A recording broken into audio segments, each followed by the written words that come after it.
Today I'll walk you through how to connect to a data source in Power BI, even if you're a total beginner or just need a quick refresher. By the end of this guide, you'll know exactly how to establish a connection to your data source so you can start analyzing your data effectively.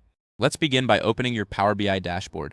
This is the central hub where all your data visualization magic happens, so take a moment to familiarize yourself with the layout if you haven't already. Next, on the Home tab of the top ribbon, locate the data group. Here, you will see the option labeled Get Data. You can click on this option directly, or if you're looking for quick access to common sources like Excel, SQL Server, or text/CSV, click the small arrow next to it. This will give you a drop-down menu for easier navigation.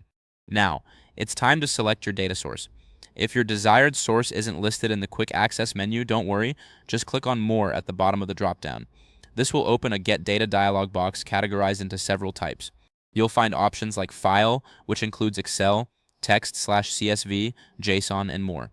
Under Database, you can choose from SQL Server, Access, Oracle, and others.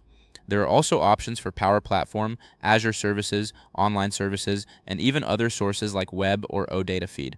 Select your desired data source and click Connect. This is your gateway to bringing in the data you need. Once you've chosen your source, you'll need to enter connection details and credentials. For local files, simply browse and select the file from your local or network folder. If you're connecting to databases or web services, you'll need to enter the server name, database name, or URL. It's like entering the address to your favorite restaurant. Next, you may be prompted to select your preferred data connectivity mode.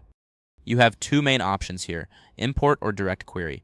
Import allows you to bring a copy of the data into Power BI, which generally provides faster query performance.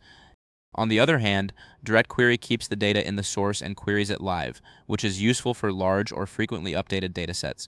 If required, provide your login credentials such as Windows authentication or database credentials.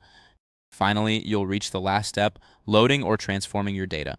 If you want to import the data directly into your report data model, click Load. However, if you'd like to make adjustments first, click Transform Data. This will open the Power Query Editor where you can clean, filter, split columns, change data types, or merge tables before loading. Think of it as prepping your ingredients before cooking a meal. And there you have it. You've successfully connected to a data source in Power BI. If this helped you out, please give the video a thumbs up. If you run into any issues, leave a comment below. Subscribe for more actionable guides. Thanks for watching.